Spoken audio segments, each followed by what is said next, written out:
Smudging down this blackberry. And that brings me to this video that we're going to do today, which is about blood deficiency for vegans. Welcome back to the Chinese Medicine Podcast. I'm Marie Hopkinson. I'm a Chinese medicine practitioner and a herbalist. And no, I'm not a vegan, but I used to be a vegetarian.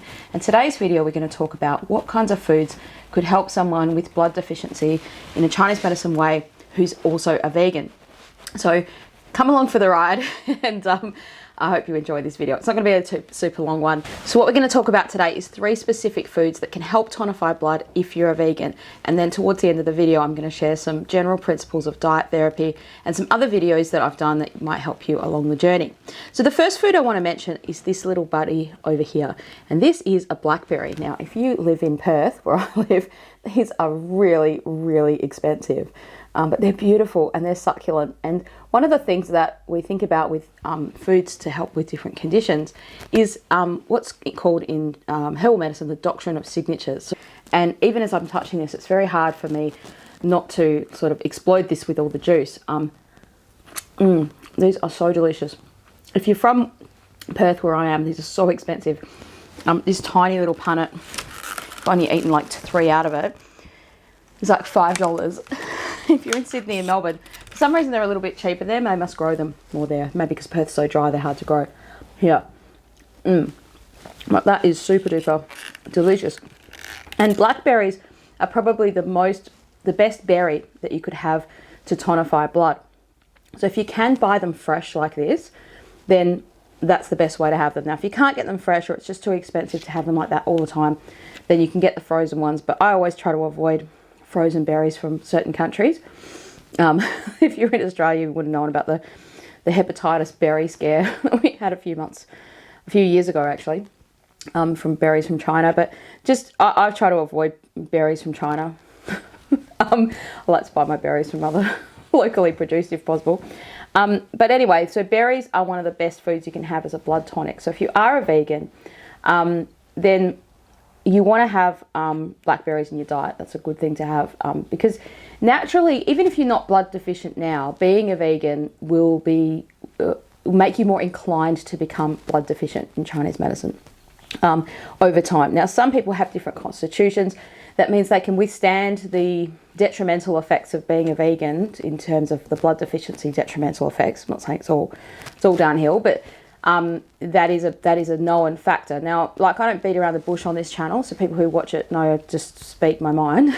And that's just a thing. Like, you can't say like it's healthy to be a vegan in Chinese medicine. It's just not. Now, it's not also healthy to eat tons of meat either. And I understand people have these conundrums about, like, well, where does the meat come from? Who's making it? So horrible what people are doing to animals and all that consumption and all that industry and all that kind of stuff. But when it comes down to it, there are certain foods that are really nourishing to blood, and meat is one of those things. Now, particularly the bone broth type of meats is one of those things that's nourishing. I don't want to talk about that too much because I know the people mostly clicking on this video are vegans and like, Marie, why would you suggest meat to me? But I just need to be clear because that is I'm not saying in Chinese medicine you could eat blackberries and stop the blood deficiency. If you're a vegan, then maybe you do need to consider down the track, having, if not meat in your diet, certainly Chinese herbs may be able to help with some of those blood deficient kind of symptoms as well. Now, let's have a think about these foods, right? So the next food I want to talk about, so I've mentioned this thing called doctrine of signatures, and you can see that this fruit here, this blackberry, is black. It's dark. So anything that's dark coloured in nature, not things like dyeing foods, won't do this, right? Can't say, oh, Marie, I'm going to have a purple cake. Stupid.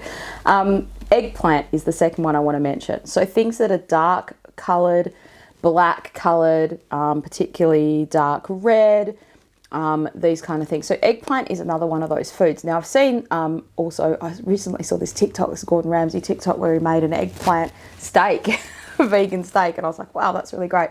Because the way that he cooked this was great, sort of char grilled, squashed down, that kind of stuff. So eggplant is another food you can have as a vegan to help with blood deficiency, so it nourishes blood. You don't want to have too much of eggplant because it's a nightshade, and they can have some detrimental effects for people depending on what else is going on in your body. But the other food that we want to mention, so the third one, is capsicum. Now, capsicum, out of the colours, let's say, or the 3 colours, you can 4 colours maybe, I would choose the red one because that is more towards tonifying blood. So red capsicums are great for that. Now, you can grow them yourself. You can buy them. And when you grow them yourself, you'll realise that they start at one colour and then they move into the other colours as they get more on the vine. So maybe that's why the red one's a bit more expensive, because they've had to sit on there a little bit longer. So maybe different nourishment comes into them as they grow into that red colour. So these are certainly foods that are very high in vitamin C, which is also another thing, nothing to do with blood deficiency, but it's also a really good food to have. Now, another food that I want to talk about is a thing that if you're into Chinese medicine, you've read about this and you're thinking, okay, Marie said black foods, dark foods. What about beans? What about black beans? What about red kidney beans? Don't they tonify blood, Marie? And so what I've got here is a little mixture that I've made, because I really love beans as well from time to time. Now, I don't eat them very often, but this is like a little nachos mixture that I've made, a mixture that you could use for nachos, or you could use it in wraps or something like that. So it's basically black beans and some tomatoes and some spices and things like that mixed in together, and a little bit of garlic and onion. So what about beans? Now, when I was a vegetarian, I used to eat a lot of beans because while they're a source of protein, you get bored of just making foods without something to kind of pump them up, I guess, fluff it out, pump it out. So I wanted to quickly just mention beans as its own little thing, because when you read TCM books, they say beans are good for blood deficiency, but in classical Chinese medicine, we tend to think beans wouldn't be good for blood deficiency. And I want to kind of tell you a little bit why. So one of the functions of beans, especially like things like red kidney beans, mung beans, all kinds of beans, and you see this in their use, because red kidney beans, for instance, are used as a Chinese herb. But they also are a food. And there are a few things like this, like ginger is considered a food and a herb, that kind of stuff, right? So there's some foods, and lucky for Chinese medicine, they taste good, right, if they're also a food and a herb. So what's the function of red kidney beans as a herb? Well, they're a draining damp herb. So what does that mean? That means they kind of have a flushing out effect, and they will make you urinate a little bit more. They kind of make you pass whatever's in your digestive system quicker and pass that out. Now, the other thing about beans that we want to kind of think about is not strictly Chinese medicine, but they have lectins in them, right? And this is a reason why they're not included in a paleo diet. You could go down that rabbit hole and check that out if you're not already familiar with that. So if you're on a vegan paleo diet, you wouldn't be having beans anyway, and good on you. I think that is a much healthier way to be a vegetarian or a vegan, to not have a lot of beans or not have beans at all. But this can be a bit of a conundrum, because you think, well, Marie, what are these? Is this beanie mixture? Like, what about these, black beans and red kidney beans? Wouldn't they be tonifying blood? Because they're dark. Now, possibly, I think if you had the choice of, you really, really, really were going to have those beans, I think the black bean would be better than anything else, and then maybe the red kidney bean, and then you'd have things like mung beans and like chickpeas and things like that. So all the things in that family, in that category of foods, can flush out toxins from your body.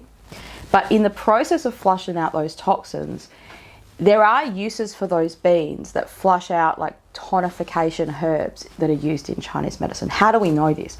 Because there's one of the main tonification herbs used in classical Chinese medicine has a toxic effect if it's not processed properly. And what's the antidote to that toxic effect? Well, a recipe that's using lots and lots of beans, basically, and you drink all these boil up all these beans and you drink that liquid, and that kind of flushes the toxic aspects out of you. Now, that could be good in some cases, right? And that's what dampness treatment is, right? If you've got dampness and it's an acute situation of dampness, it just happens. It's not like you're living with dampness for years and years.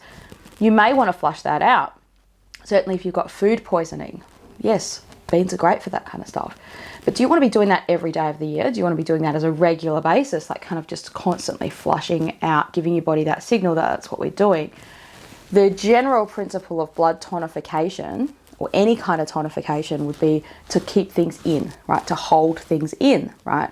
Whereas the general principle of draining dampness is flushing out.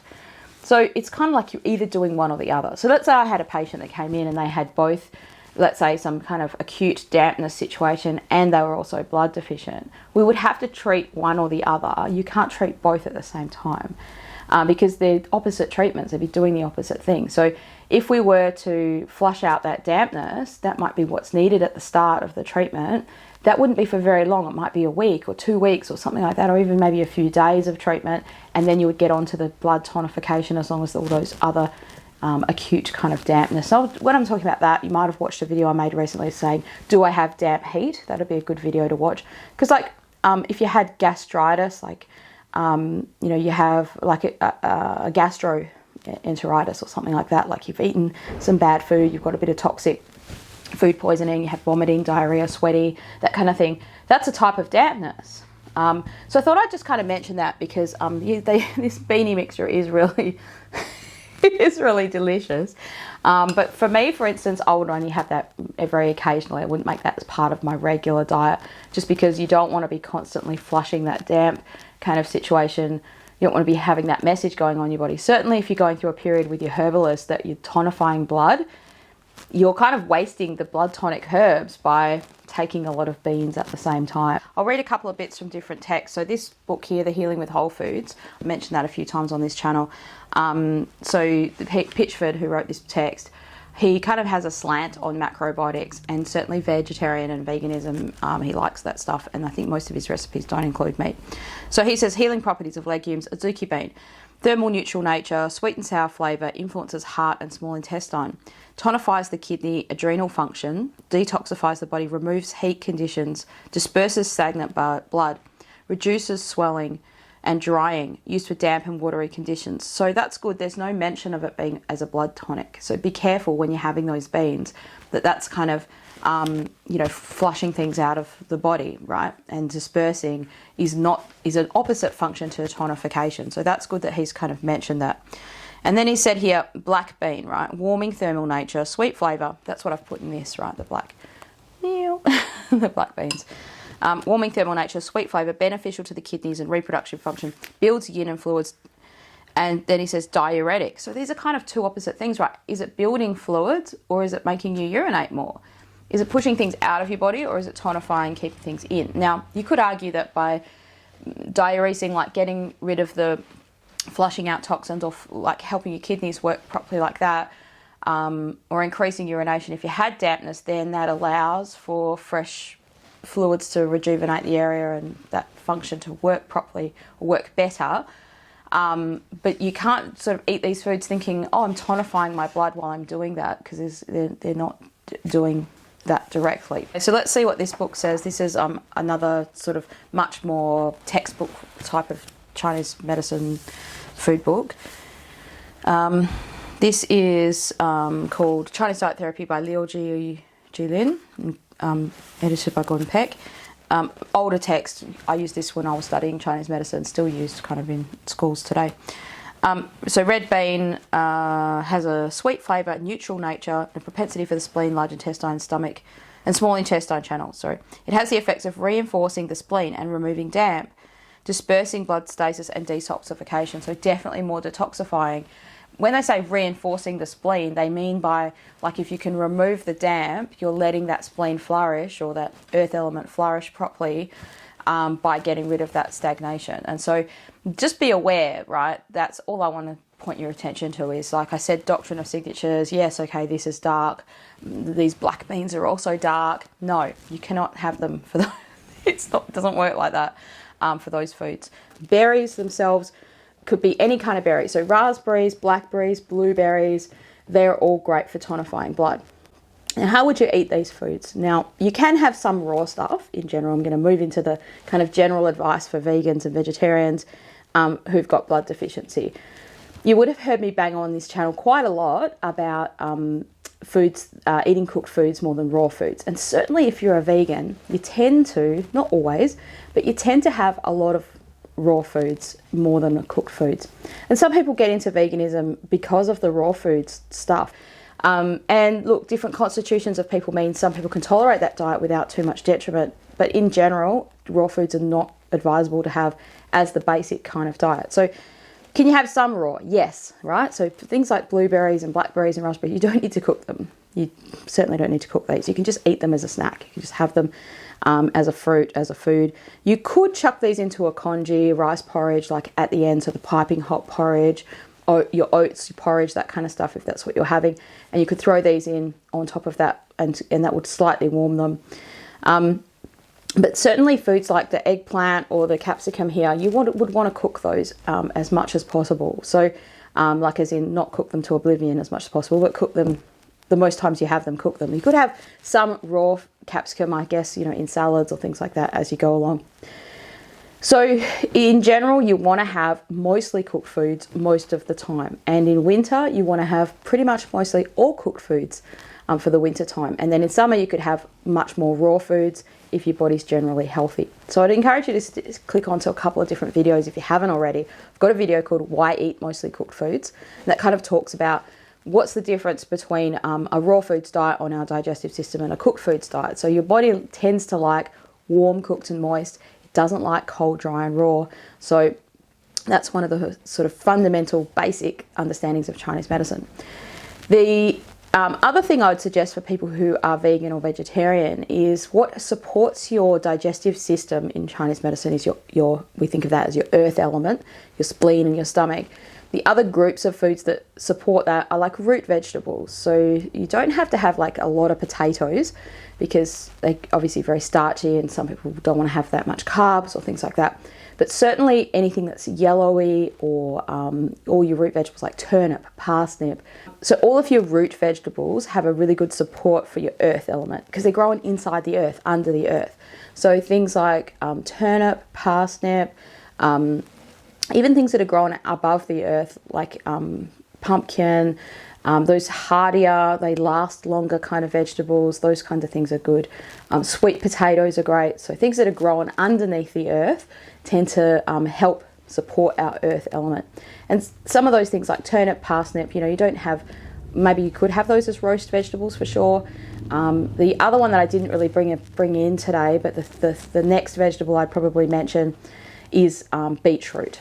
So that's also doubly good because it's a root vegetable and it's bluey black kind of color. So that's one of the best nourishing blood vegetables you could have to help with tonifying blood as a vegan.